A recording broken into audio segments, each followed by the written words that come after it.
नमस्कार, मैं डॉक्टर सुरेंद्र। आप सभी श्रोताओं का इस यूट्यूब चैनल में हार्दिक स्वागत है। आजकल हम सभी मनुष्यों का जीवन इतना व्यस्त हो चुका है कि हम सभी लोग अलग अलग प्रकार से मानसिक और शारीरिक बीमारियों से ग्रस्त हो रहे हैं। किसी को फैमिली का टेंशन है, किसको फाइनेंशियल टेंशन है, किसको बिजनेस का टेंशन है, किसको स्वास्थ्य का टेंशन है। इन अलग अलग टेंशन्स की वजह से हम में से बहुत सारे लोग मानसिक तनाव, टेंशन, डिप्रेशन, चिंता में जीवन व्यतीत कर रहे हैं। और उसके साथ साथ हम जो भी चीज़ें खाते हैं उसके अंदर से कई सारे केमिकल्स हमारे शरीर में जा रहे हैं, जिसके कारण हमको बहुत सी बीमारियाँ फेस करनी पड़ती है। हम सुबह जो टूथपेस्ट यूज़ करते हैं, उस टूथपेस्ट से लेकर रात में सोते समय तक जो गुड नाइट यूज़ करते हैं, वहाँ तक हम दिन भर में जितनी भी सारी चीज़ें यूज़ करते हैं उतनी सभी चीज़ों में अलग अलग प्रकार के केमिकल्स यूज़ होते हैं, जो हमारे शरीर में प्रवेश करके हमको अलग अलग प्रकार की बीमारियाँ उत्पन्न करने में सहायक बनते हैं। तो आप लोगों को पता होगा कि जो हम सुबह में टूथपेस्ट यूज़ करते हैं उसमें भी केमिकल रहता है, चाहे वो आयुर्वेदिक टूथपेस्ट क्यों नहीं रहता। आप उसके कंटेंट्स पे देखना, उसमें लिखा हुआ रहेगा जो भी केमिकल्स उसके अंदर डाले जाते हैं। तो जो भी झाग बनता है उसमें वो केमिकल से ही बनता है। बिना केमिकल का किसी भी आयुर्वेदिक या किसी भी टूथपेस्ट में झाग नहीं बनता है। तो जो भी हम सुबह शैम्पू यूज़ करते हैं, साबुन यूज़ करते हैं, क्रीम यूज़ करते हैं, बॉडी लोशन यूज़ करते हैं, कॉस्मेटिक्स यूज़ करते हैं, हेयर ऑयल्स यूज़ करते हैं, उन हर चीज़ में केमिकल डाला जाता है। हर चीज़ में जो हम दूध पीते हैं, वो दूध वाले भी दूध ख़राब ना हो इसलिए दूध में भी केमिकल डाले जाते हैं। पैकेट के दूध में तो केमिकल रहता ही है, लेकिन जो हम बाहर का दूध लेते हैं दूध वालों के पास से, वो लोग भी दूध में केमिकल डालते हैं। और जानवरों को भी दूध आने के लिए हार्मोन्स के इंजेक्शंस लगाए जाते हैं। जो भी हम सब्जियां खाते हैं, फल खाते हैं, उनको किसान लोग उगाने के लिए पेस्टिसाइड्स और फर्टिलाइजर्स का इस्तेमाल करते हैं। चाहे अनाज हो, दाल हो, गेहूँ हो, चावल हो, उनको उगाने के लिए भी कितने सारे पेस्टिसाइड्स और फर्टिलाइजर्स का इस्तेमाल होता है। और जब वो मार्केट में आती है फल, सब्जियाँ या फिर अनाज, उनको टिका के रखने के लिए भी कई प्रिजर्वेटिव्स का इस्तेमाल होता है। ठीक है। और हम जब घर से बाहर निकलते हैं रोड के ऊपर, तो हमारे सांस के ज़रिए से हमारे शरीर में कितनी सारी जहरीले गैस प्रवेश कर जाती है। Carbon dioxide, carbon monoxide, ethanol है, कितनी भयंकर ऐसी गैसेस रहती है जो व्हीकल्स से निकलती है और पोल्यूटेंट के रूप में हमारे शरीर में प्रवेश कर जाती है। तो सुबह से शाम तक हम अलग अलग ज़रिए से हम कितना केमिकल अंदर डाल रहे हैं। यहाँ तक कि हम जो आयुर्वेदिक प्रोडक्ट भी यूज़ करते हैं आजकल, कोई आंवला जूस पीते हैं, एलोवेरा जूस पीते हैं या फिर करेला जूस पीते हैं, तो उस जूस में भी उन जूस को भी टिका के रखने के लिए प्रिजर्वेटिव्स का यूज़ होता है। तो बिना प्रिजर्वेटिव का कोई भी जूस नहीं रह पाता है। तो ऐसी बात नहीं कि हम आयुर्वेदिक जूस पी रहे तो कोई केमिकल पेट नहीं जा रहा। तो जो भी लिक्विड प्रोडक्ट्स रहते हैं जो पैकिंग में आते हैं, उन सब में कंपल्सरी केमिकल्स डाला जाता है उनको टिका के रखने के लिए।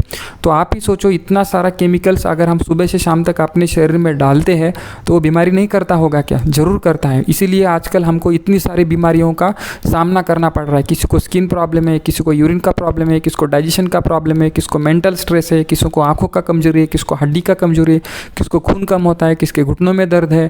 तो कितने सारे प्रॉब्लम्स है। तो इसलिए आजकल के माहौल में, आजकल के ऐसे माहौल में अपना स्वास्थ्य को टिकाए रखना यह एक बहुत बड़ी चुनौती मनुष्य के सामने है। तो बहुत सारी चीज़ें हैं वो अगर हम फॉलो करते हैं तो हम बिन जरूरी बीमारियों से बच सकते हैं। बहुत सी चीज़ें हैं उसमें, योग प्राणायाम आता है, डाइटिक रूल्स आते हैं, खाने पीने का परहेज़ आता है, और कई ऐसे आयुर्वेदिक पंचकर्मा की ट्रीटमेंट आती है, उपवास आदि आता है, और बहुत सारी चीज़ें हैं जो हमको स्वास्थ्य को मेंटेन करने के लिए हेल्प होती है। लेकिन इन सभी चीज़ों में मेरी दृष्टि से योग और प्राणायाम सर्वश्रेष्ठ है, क्योंकि योग प्राणायाम सभी लोग कर सकते हैं। उसके बहुत सारे फ़ायदे भी है। अगर हम ठीक तरीके से, विधिवत तरीके से किसी नॉलेजेबल पर्सन के गाइड में अगर हम योग साधना करते हैं, योग प्राणायाम करते हैं, तो निश्चित रूप से हमको उसका बहुत लाभ मिल पाता है। ठीक है। तो योग शास्त्र जो है वो मुख्य रूप से 8 ब्रांचेस में डिवाइड किया हुआ है। यम, नियम, आसन, प्राणायाम, प्रत्याहार, धारणा, ध्यान, समाधि, इस 8 भागों में योग शास्त्र डिवाइड किया गया है। हर एक भाग में हजारों लाखों प्रकार की योगी क्रियाएं और नियम हैं। वो सभी चीज़ें तो हम नहीं कर सकते, लेकिन उसमें से जो हम कर सकते हैं और जो हमारे फ़ायदे की है वो मैं आपको बताने के लिए यह एक योग सीरीज़ बनाया हूँ, जिसमें 8-10 पार्ट रहेंगे। हर एक पार्ट में एक एक योग क्रिया के बारे में, वो कैसी की जाती है, उससे क्या क्या बेनिफिट्स है और किस विधि से करना है, उसको कौन सी बीमारियों में उसका इस्तेमाल होता है, वो मैं बताने का कोशिश करूँगा। तो ऐसी बहुत सारी चीज़ें आप अगर आपके जीवन में फॉलो करते हैं तो आप बहुत सारी ऐसी बिन ज़रूरी बीमारियों से बच सकते हैं। और आजकल के समय में योग प्राणायाम करना, एक्सरसाइज करना बहुत बहुत ज़रूरी है। क्यों? क्योंकि हमारा आजकल सभी का जीवन इतना भागा दौड़ी का हो गया, इतना आपाधापी का हो गया, इतना लाइफस्टाइल हमारा चेंज हो गया है कि हम न चाहते हुए भी हमको बीमारी आती है। अगर हम सावधानी नहीं रखेंगे तो हमारा समय भी खराब होगा, हमारा पैसा भी खराब होगा और हमको बिन ज़रूरी टेंशन भी आएगा। इसलिए आजकल के ज़माने में अगर आपको स्वस्थ रहना है तो आपको 24 घंटे में कम से कम आधा से 1 घंटा आपको योग प्राणायाम और एक्सरसाइज करना ही चाहिए। वो करेंगे तो ही आप स्वस्थ रह पाएंगे, आपका फैमिली का भी स्वास्थ्य अच्छा रहेगा, आपका खुद का भी स्वास्थ्य अच्छा रहेगा। ठीक है, तो मैं सभी लोगों को रिक्वेस्ट करता हूँ कि जो भी अपनी भारतीय संस्कृति की योग शास्त्र है उसके अंदर जो भी चीज़ें बताई गई है उन सब का फॉलो करिए, उन सबको आपके जीवन में लाइए और उनका फ़ायदा उठाइए। एक तरफ कहाँ तो विदेशी लोग अभी हमारा कल्चर फॉलो कर रहे हैं, वो लोग भी योग प्राणायाम कर रहे हैं, मेडिटेशन कर रहे हैं, और कहाँ तो हम लोग उनके पीछे भाग रहे हैं। जितने भी फॉरेन के कंट्रीज़ है, जितने भी एडवांस्ड कंट्रीज़ है, उसमें 60 to 80% तक लोग आज भी नींद लाने के लिए नींद की गोलियाँ खाते। कितनी आत्महत्याएं वहाँ पे होती है, कितने लोग अशांत है बेचारे।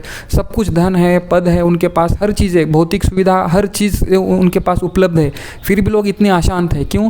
क्योंकि उनके पास मानसिक शांति नहीं है। लेकिन हम सभी भारतवासियों का यह परम सौभाग्य है कि हमारे पास पतंजलि का योग शास्त्र है, उसके अंदर इतनी सारी अच्छी अच्छी चीज़ें बताई है।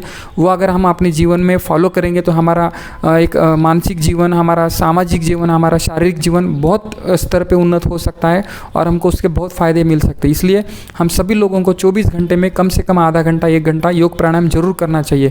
क्यों करना चाहिए? उसका एक रीज़न ये भी है कि समझो आज अगर हम आधा घंटा हमारा अगर इन्वेस्ट करते हैं तो हमको फ्यूचर में उसका बहुत आउटपुट मिलता है। समझो आपको फ्यूचर में कुछ पैसे की ज़रूरत है, समझो आपके बच्चों का एजुकेशन है, बच्चों की शादी है, या फिर आपको घर बनाना, तो आप क्या करते हैं? अभी से आप कुछ पैसे इन्वेस्ट करते हैं, फंड्स में इन्वेस्ट करते हैं, बैंक में रखते हैं, एफडी रखते हैं, या तो प्लॉट्स लेके रखते हैं, बीसी डालते हैं। क्यों? क्योंकि आपको फ्यूचर में यूज़ होगा। तो उसी प्रकार आज अगर आप एक आधा घंटा आप हेल्थ के लिए अगर इन्वेस्ट करते हैं तो आपका फ्यूचर इन्वेस्टमेंट है आपको हेल्थ प्राप्त कराने के लिए। आज अगर आप आधा घंटा डेली एक योगा प्राणायाम एक्सरसाइज करते हैं तो जब आपका 40-50 साल उम्र होगा तब आपको अपने आप को एक प्राउड फील होगा आपके दोस्तों को देख के कि इनसे मेरा शरीर कितना अच्छा है, मैं इनसे भी कितना स्वस्थ खुद को फील कर पाता हूँ। उसका कारण है जो मैंने इतना साल योगा प्राणायाम किया है। तो आज अगर आप आधा घंटा इन्वेस्ट करते हैं तो फ्यूचर में आपको बहुत हेल्प कर सकता है। लेकिन एक उम्र होने के बाद 40-50 साल होने के बाद जब बीमारियाँ पीछे लगती है तब लोगों को योग प्राणायाम करने की याद आती है। मेरे पास भी ऐसे कई पेशेंट्स आते हैं बीमार होने के बाद, तब जाके योग प्राणायाम करने के लिए वो लग जाते हैं। इतना साल उन्होंने गलत खान पान करके, पैसे के पीछे भागकर, गलत सो करके, गलत उठ करके अपना शरीर खराब कर दिया, और 40-50 साल में जब अब उनको टाइम मिला तब वो योग साधना करने का मन बना पाते, लेकिन तब तक बहुत देर हो चुकी होती है। इसलिए समय रहते हम सभी लोगों को योग प्राणायाम करने हैं, आसन करने हैं, एक्सरसाइज करने हैं, उसके करने के तरीके सीखने हैं, हम भी सीखने हैं, हमारे घर वालों को, बच्चों को भी सिखाने हैं, ताकि हमारे सभी घर के परिवारों का, सभी परिवार वालों का स्वास्थ्य अच्छा रहे। आजकल चिकित्सा के नाम के ऊपर हमारे भारत देश का लाखों करोड़ों अरबों रुपया रोज़ खर्चा होता है। अगर सभी लोग एक विधिवत तरीके से योग प्राणायाम करने लग जाएंगे तो कितना करोड़ों अरबों रुपये हमारे देश का बच सकता है। तो ये सभी भारतवासियों का यह एक कर्तव्य बनता है कि खुद भी योग साधना करे, अपने शास्त्र का प्रचार करे और दूसरों को भी सिखाए। तो बहुत सारी ऐसी चीज़ें हैं जो सीखने लायक है, जो करने लायक है, जिसका आपको बहुत सारा फ़ायदा हो सकता है। तो